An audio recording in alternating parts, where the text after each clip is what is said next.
நெய் ஊற்றிக்கலாம் மக்களே. நெய் ஊற்றி முந்திரி திராட்சை வறுத்துக்கலாம். வறுத்த உடனே அதுக்கப்புறம் தண்ணி விட்டு கொதிக்க வச்சுக்கலாம். நம்ம நெய்யை போட்டு கிண்டிக்கலாம். கிண்டிட்ட உடனே சிலிண்டர் வந்து பதமான இதில் வச்சுக்கோங்க, மீடியமாக. முந்திரி திராட்சை ஏலக்காயெல்லாம் போட்டு வறுத்துக்கலாம். பாருங்கள் மக்களே,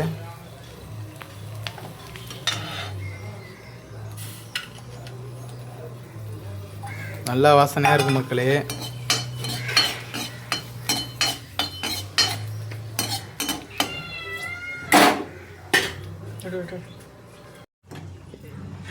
எந்த பவுலில் நீங்கள் வந்து ரவா சேர்க்குறீங்களோ அந்த பவுல் ஃபுல்லாக தண்ணி ஊற்றிக்கலாம்.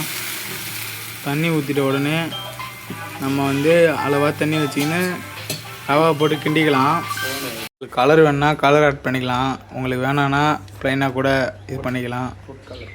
ஃபுட் கலர் கூட கொஞ்சம் ஆட் பண்ணிக்கலாம். எங்களுக்கு கலர் கொஞ்சம் தேவைப்படுது, அதனால் கொஞ்சம் ஆட் பண்ணிக்கிட்டோம். அதமாக கிண்டுறாரு அண்ணன். கிண்டுற ஸ்டைலை பாருங்கள், ஸ்டைலாக பயங்கரமாக செய்கிறாரு அண்ணா.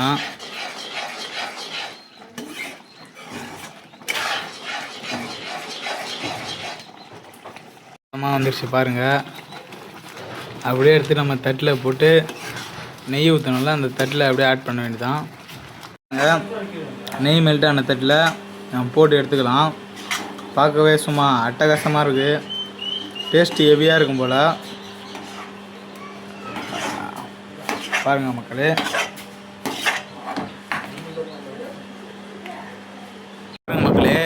நம்ம வந்து ஃபேனில் வந்து ஆற வைக்கிறோம். ஆற வச்சு பீஸ் போட்டு சாப்பிட்லாம். அருமையாக இருக்கும், சுவையாக இருக்கும். உங்களுக்கு இந்த ரெசிபி வேணுன்னா நமக்கு வந்து லைக் பண்ணிட்டு ஷேர் பண்ணிட்டு கமெண்ட் பண்ணுங்கள்.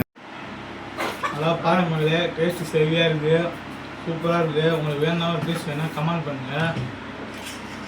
இந்தமாரி கண்டென்ட்லாம் பாருன்னா நம்ம ஐடியாவை ஃபாலோ பண்ணுங்கள், சப்ஸ்கிரைப் பண்ணுங்கள், லைக் பண்ணுங்கள்.